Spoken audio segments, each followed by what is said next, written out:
Hello, this is Dr. Yohe. This is Business 100, and today I'm going to as briefly as I can, explain how to do the business plan. Now, a lot of you are looking at this going, oh my gosh, I've never seen a business plan. I don't know what a business plan is. I don't know business. Okay, relax. I'm not asking you to spend a huge amount of time here. What I want you to do is listed here. So, the first thing I want you to do is watch the videos that I've put in this special file for the business plan. Okay? There's a very good business plan video from the SBA. We're going to be using their format. Okay? We're going to follow what they've got on their page. Okay? And you should have already read and completed Chapter 5 where the business plan and other things like it were explained. Okay? Once you've read and watched the videos, you're going to print out and review the SBA Business Plan Overview, okay? Use this format to complete your business plan assignment. So let's go to that. Oops, that's the wrong one. That's the actual business plan, okay? So are you interested in starting a business? Okay, try to move that up there. All right. The first thing you do is you have a cover letter. An executive summary is an introduction to your business. This section should be clear, concise. You do not want to write a book. Think about this. You're going to a lender, you're going to a friend, you're going to a family member, you're going to an investor. They don't want to read a book to find out if they want to give you money to invest in this business, okay? Short, concise is the key word here. The longer it is, the less likely they are to read it, but you've got to get the information there to them so they can, you're convincing them. You're trying to convince someone to invest in your business, okay? So you can't make it too short and you can't make it too long. How long should it be? It's up to you, okay? Get the information that you want to get to this investor or lender, and that's it. Nothing else. No emotions. No, oh, I feel like this. No one cares how anyone feels. I want to see, if I'm an investor, that you have a plan on how to turn your idea into money. Pure and simple. Can you make a profit? Do you have a plan to make a profit? Okay? That's what I want to know as an investor. I don't want to know technical details. I don't want to know that titanium oxide is in there and here's the chemical formula, blah, blah, blah. Don't try and impress people with technical knowledge. Where it's applicable, where it shows, where it helps to demonstrate to the investor, hey, we're going to make some money on this, then you can put some of it in. But don't write a book. I won't read it as an investor. Okay? Short and sweet. So let's say, and I don't know anything about titanium oxide, but let's say I'm building bicycles, okay? And I say I'm going to coat the bicycle with titanium oxide. It is highly resistant to scratches and corrosion. This will make the bike last 40 years rather than 20 years. That might be relevant information. Okay, we're going to market our bikes with a 40-year warranty on rust and corrosion, so that you can ride it till you die, right? Okay, all right. Now, do people want that? That's a different matter, right? Then you'd have to convince them. Our bikes last longer. People will pay more for them because they want to ride this bike until they die. All right? Then I, as an investor, can evaluate that. Do people really want 40-year bikes that last 40 years? I don't. I don't know anybody who does. I'm not going to invest in it. Or, oh, that would be great because this is a racing bike. I know a little bit about bike racing. And people don't ride those bikes for 40 years. Never mind. Right? Or, hey, a good certain types of bikes, people want to pass them down to the kids or whatever, I could see that and I can invest in it, okay? But you gotta make sure everything is geared towards why would someone want to buy it? How much would they pay for it? How much would it cost us to make? And can you make me a profit? Okay? Now, as we said earlier, profit is not an evil thing. A profit means you took things that were worth less to your fellow man and you converted it into something that's worth more.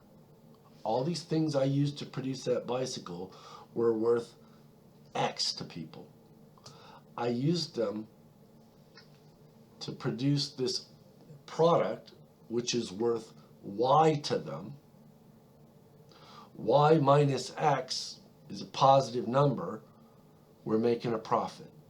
Compare that profit to how much we invest, and that'll give us, say, a rate of return, and we can make a higher rate of return on producing these bicycles than you could investing in a tricycle industry, which is the next best thing. Okay? We're taking things that are worth less, we're converting them into something that's worth more. We are, in the end, satisfying other people's human wants or needs, and that's what you want to make sure you put in this business plan. Okay? People have a need for long-lasting bikes. No one produces a bike that lasts 40 years or doesn't rust in 40 years. Okay? People need this. We're going to provide it. They'll be willing to pay this much for these bikes. It will cost us this much to produce them. There's your profit. Okay? Compare that to the investment. Here's a high rate of return, higher than anything else you can find. All right? That's what you're trying to do. But briefly, okay? You don't need to go into every detail. And I don't want you to here. The other thing is, there's going to be things in here you don't know and you can't find. Okay? If you can't find it in a reasonable amount of time, make it up. All right? When you make something up, just put it in red font. Then I know you made it up. And I say, okay. Right? If you need to know the price of something, say we're looking for bikes, find the most long-lived bicycle you can. Say you found one that lasts 25 years. And say, okay, ours lasts 40. It'll be worth more than that. And come up with a number. All right? In reality, if you were doing this for a real business, you'd go out there and research this. Okay? You don't just go, I got an idea, give me money. Okay, in the real world. You say, I have an idea. I've researched this idea. Okay?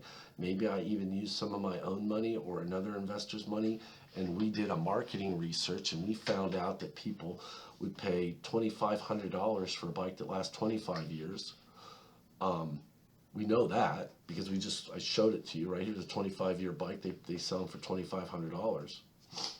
But if a bike lasts 40 years, people will pay $4,000 for it.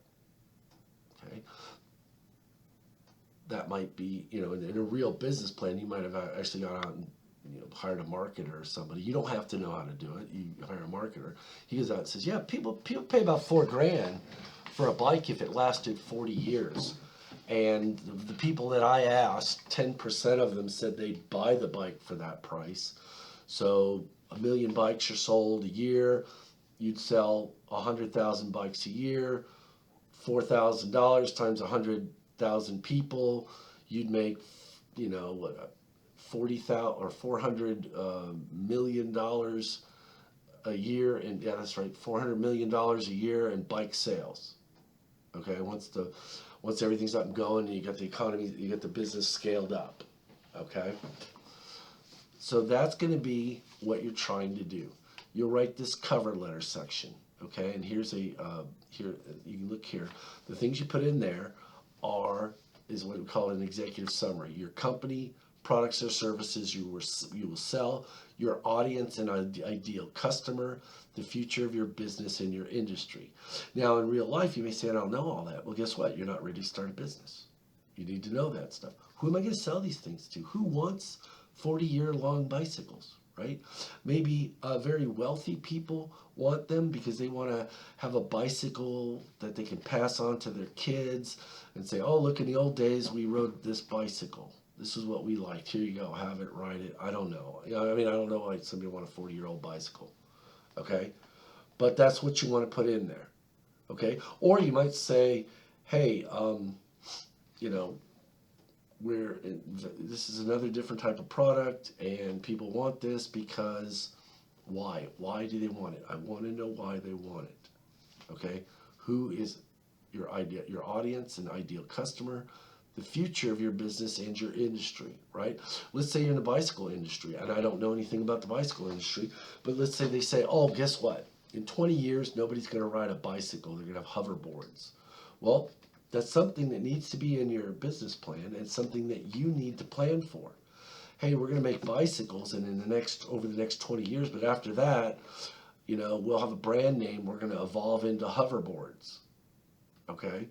You know, say it's Schwinn, right? Schwinn says, well, we're going to make 20 more, you know, years worth of bicycles, and then while we're doing this, we're going to develop and usher in, you know, bring in a hoverboard, right? And we'll have this brand name and people will know Schwinn. They won't know XYZ hoverboards. And we expect to get a huge share of the hoverboard market because of the work that we've done in bicycles and people liking our brand and trusting our brand and relying on it for entertaining physical activities or whatever. Okay? But be reasonable with what you do and keep it short and concise. Here is an example that the SBA gives for this business plan. And if we go up here to the very top, I'm sorry, here's my cover page. Here's my executive summary, right? We Can Do It Consulting provides consulting services to small and medium-sized companies. Our services include office management and business process engineering to improve efficiency and reduce administration costs. That little sentence there, two sentences, yeah, tells me exactly what this company does, or gives me an idea of what they do, okay, who they're tailoring it to, and why someone would want to buy it. Then they go into a little bit more details, right? The customers, who's our target audience? The target audience for We Can Do It Consulting is business owners, human resource directors, program managers, blah, blah, blah, blah, blah. With 5 to 500 employees, blank, who want to increase productivity and reduce overhead costs, okay? So they've explained to you who their target audience is, who their customers are or will be. And then the future of the company. Okay, this you would have to have industry information, right? Consulting is a fast-paced, evolving industry. In response to this climate, We Can Do It Consulting will offer other services, including facilitation, my eyes are getting bad, and requirements analysis in the future. Okay, so they're going to expand the company by adding these other services once they get a foothold in the industry and make the money and can expand the business to offer these additional things to their customers. Okay, that's a good explanation for what these people want to do and what I'm investing in. Okay, going back here to, are you interested? Executive summary is part 2. I'm sorry, that was the executive summary here. It's an introduction to your business. This section should be clear, concise, and to the point. I don't want to read these to you because you've got time to read it. Okay? Your company, products and services you sell, your audience and ideal customer, that's what we just did. Okay? What product or service will your business provide? Who are your target customers? We're giving you that. Then we've got a company description. The cover letter was not on that last one, and I apologize for that. There's no cover letter there. It's a front sheet. Okay, company description. Key employees of your business. Okay, one of the things a lender is going to want to know, especially if you're applying for, say, an SBA loan, which is not the best loan to apply for, but if that's all you can get, you go for it. I want to know, do you have people who have experience in this industry? Making bicycles, selling bicycles, running a bicycle business, okay? Who are the key employees that are going to be able to help you guide this company through the bicycle industry? I want a mission statement. What's the purpose of your company? Details about the products or services you will provide. So here, this is where I would say we are going to use a titanium oxide or whatever in coating on the bicycles that will allow the bicycles to go without rust twice as long as any other bicycle, the average bicycle in the industry. And this is something, okay, that people want. What qualities will make your business a success? Our bikes won't rust. You can drive our bike for 40 years. You can only drive the competitors' bikes for up to 20. And this is important. Okay, so we'll go back here. I believe this the lady on here, her name was Ann or something for her business.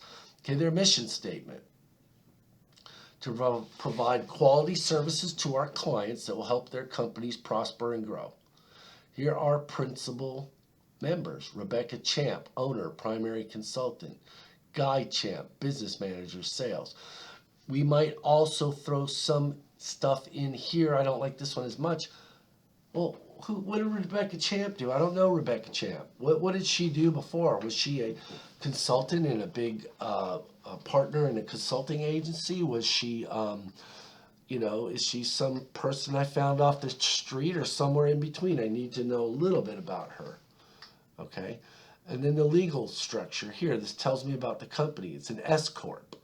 Okay. And you all know from previous things that we've talked about that an S Corp is a good form, or can be a good form, for a consulting business that isn't going to have more than 30 investors.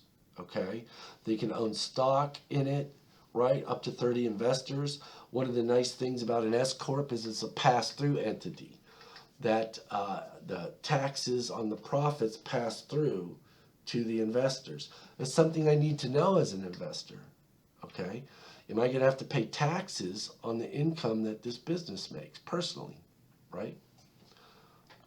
Okay, are they going to be paying corporate taxes and then paying me dividends? I need to know that stuff.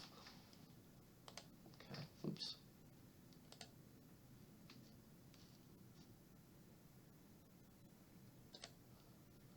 That's our executive summary. Company description, we did that. I'm sorry, that was our company description. Market research, okay? Describe your industry, describe your customers. One thing I might want to do here is say that, 50% of all bike owners own their bikes till they rust after 20 years, right? We project 25% of bike owners would like a bike that didn't rust away for 40 years. Okay, so we think 25% of the bike industry might be interested in bikes that last longer than 20 years. Okay, something like that. Who are your competitors? Well, XYZ Bicycle is our closest competitor. They produce bikes that last 25 years, which is a little bit above the market average, and they have 27% of the bike industry or something like that. Okay. Any regulations, especially if you're in a regulated industry? Well, in the bicycle industry, bikes have to meet certain standards. Okay, you could do light research on that if it's something that might be regulated. Okay, if you're doing her consulting, maybe there are regulations, which we'll look at in a minute, see if there's regulations that apply to business consultants. Maybe they have to have an MBA, or maybe they have to have some sort of certification, or maybe there are certifications out there, or maybe there are government regulations on what you have to do to be a business consultant. We don't know, because we're not business consultants, but we'll look and she'll explain that. What regulations apply to your industry? That's very important. Is it a regulated industry? Okay.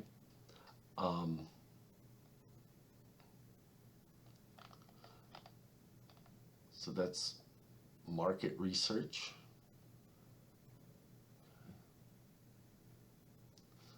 What product or services will your company provide? Describe your pricing structure and which life cycle stage is your product or service. What intellectual rights do you have? This is very important. If you start a business or you have an idea is nothing. It's nothing. I cannot eat an idea. I cannot use an idea. especially if it's yours. But I can't, it doesn't mean that much. People say, oh, I got this great idea. So what?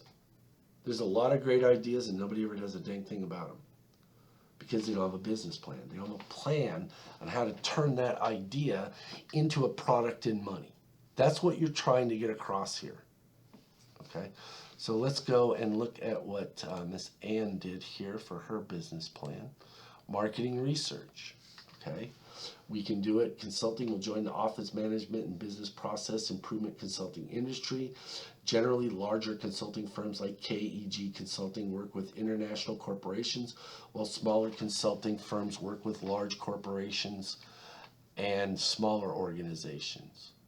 With both large and small, usually closer to home. Consulting firms structured like ours also have a history of working with local, state, and federal government agencies. The consulting industry is still recovering from the economic recession. Okay, she's not giving us all good news. She's telling us the reality of the industry, which is what you have to do. Okay, she doesn't want to just have this part and leave this part off. Because if you think for 5 seconds that an investor is going to say, oh, here's what I read off of your business plan, and I didn't check any of it, and here's a big old fat check, that ain't going to happen. They're going to do some of their own research. He's going to say, hey, you told me everything's bright and rosy, but the consulting industry is still down from what it was 5 years ago, right? Why are you trying to get me to invest in something that's down? And she tells you right here, it was hit hardest in 2009 or 2008, blah, blah, blah. However, as the economy recovers, we expect this business to recover. What if you told me about bicycle sales and I said, oh my gosh, sure, XYZ sells a nice bike and they have 27% of the market, but before, 5 years ago, they had 28% or 30% or 50%. Why did that go down? You say, oh, well, the economy went down and, blah, blah, blah, and people, switched from buying good bikes to less expensive bikes that weren't going to last as long. But now that the economy is going to recover and biking interest has increased, which I don't know if that's true or not because I don't ride a bike, now we expect this to pick up again. Yeah, it went down. It's going to go out. Everything goes up and down. But we see opportunity because we believe that not only, that this part of the industry is going to grow as people are better off during the economy, or hey, when the economy's bad, people like bikes that last longer. I don't know. I don't know anything about bikes. Okay. A detailed description of their companies, and here's what I want to see. Why are you better at something than anyone else? What are you better at? What can your company do better than anyone else's? Okay. Now, in consulting, one of the things you might say is, well, these many of these companies are multinational or national, large corporations, small to move, right? There's new trends in the industry. We are able to adapt to this change in the industry faster than, say, KEG Consulting, and that's why you need to invest in us, or the bike company, right? No one plans on making better bicycles. We do, right? And we think that the industry is moving towards longer lasting bicycles, and we're perfectly positioned to take advantage of that. Because when they do start to want these longer lasting bicycles, we've got the best bicycle, we've got the brand name, we're the ones that are going to be able to capture the largest market share in this 40-year industry, because we use titanium oxide coatings on all of our bikes and no one else does it. We have a patent on it, right? So no one else can do it while we're doing it, okay? And that's the other idea. Ideas are free. The government will allow people to patent an idea for a certain period of time, depending upon what type of idea it is, and no one else can use that. So if we invented or discovered the process for coating bicycles with titanium oxide, we have a patent on it for the next 13 years. No one without our permission, can coat a bicycle with this stuff for 13 years using our process. There you go. That might be our advantage. Okay, and then regulations that apply. Yes, when you use titanium oxide, you have to have a mask on, and you can only do it in a closed environment with a filtered exhaust system, and we have that. Okay, different products we're going to produce, the pricing structure, how much we're going to charge for it, the product life cycle. Okay. Intellectual property rights, we have a patent, research and development, you can see all that information, marketing and sales, growth strategy, right? I've explained some of that. Okay, make sure that you review this and are able to put that in your business plan.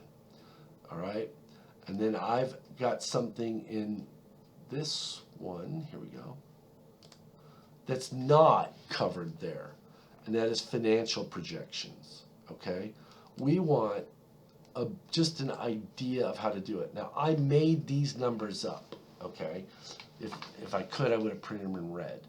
Okay, and I said, all right, during the first year, our company projects to sell, and you can think of this as being in thousands of dollars, or I just made it $2,000 to make simple amounts.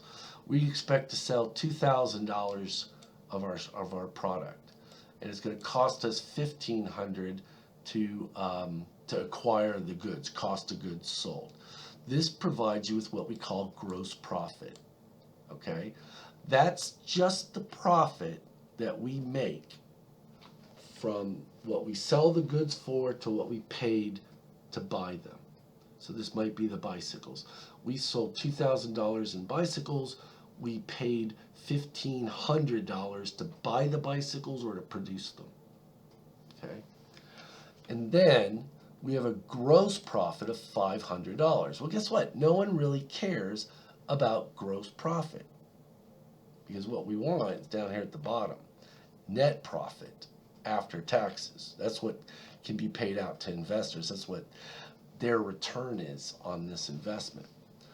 Then we have operating expenses. A lot of people might call these overhead. Okay, well, we got $500 in salaries, $100 that we have to pay in payroll and other taxes. All right, we've got outside services of $100. We have supplies, office and operation supplies of $50. Repair, maintenance, you can see here, advertising, no one's going to buy our bikes if they don't know about them. Okay, and then I just made all these zero, but you'd have a telephone bill and insurance and all these other things. Then I have total expenses. So my operating expenses after I've sold the goods, right, are $1,000. I only sold $500 more worth of stuff than what I paid to produce it or to acquire it. I'm in trouble here, because that $1,000 gets subtracted from gross profit.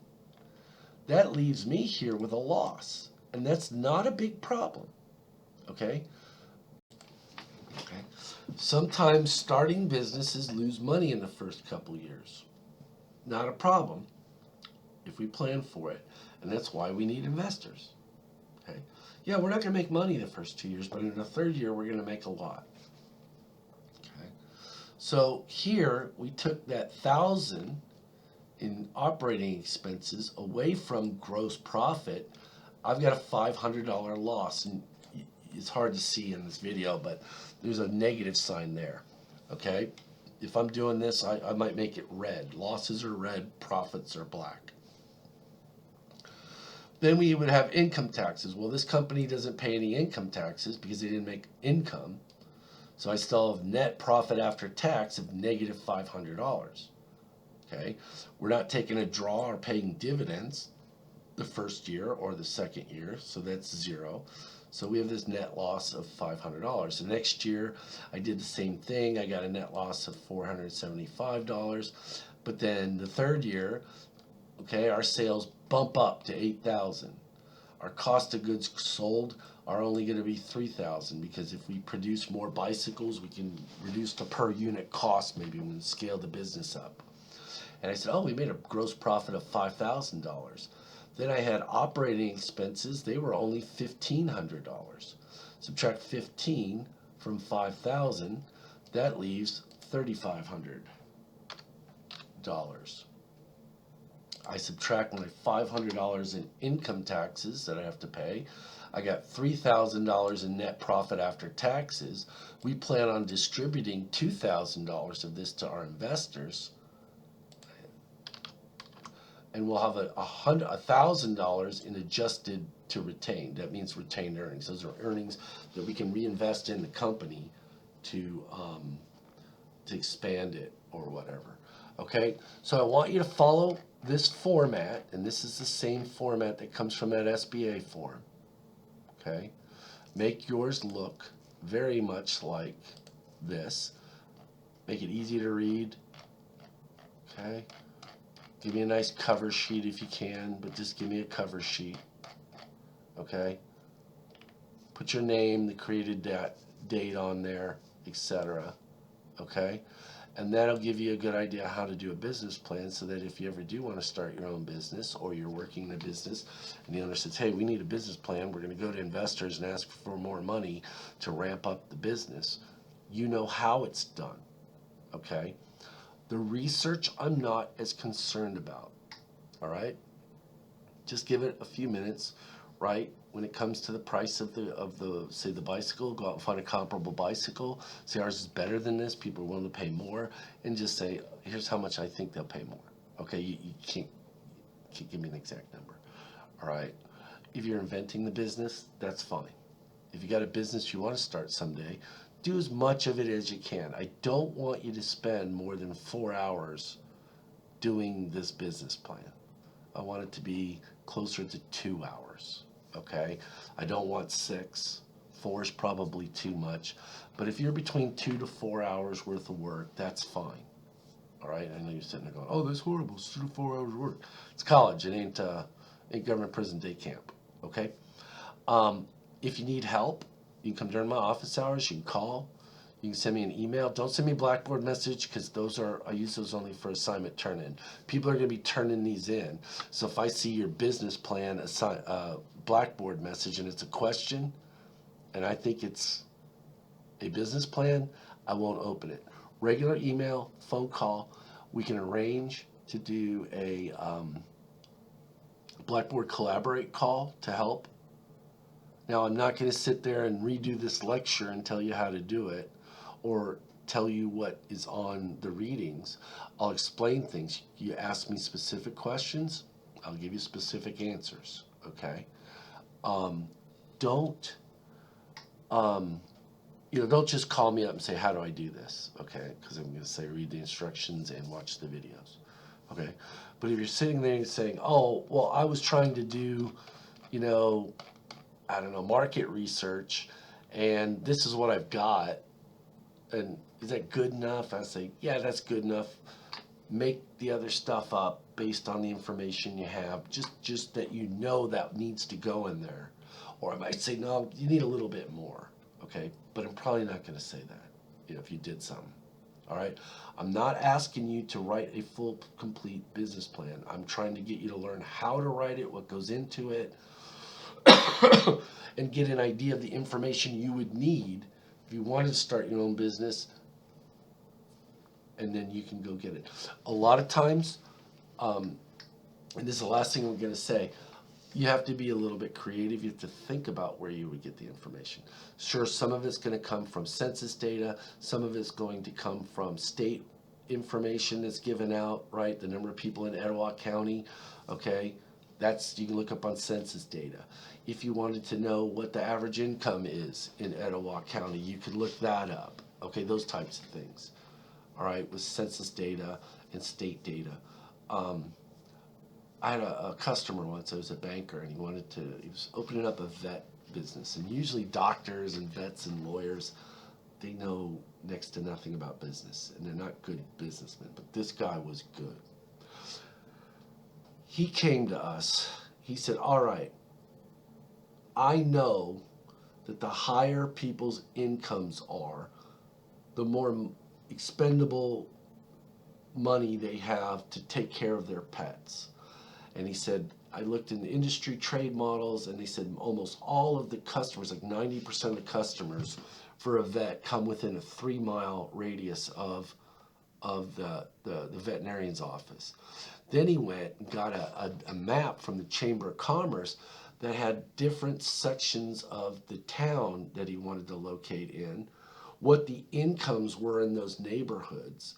Then he got information on where all of the addresses were for all of the other vets in town, put dots on the map where there was a vet, drew a 3-mile wide circle around the vets, and said, this area and this area here are underserved. They don't have a vet within 3 miles.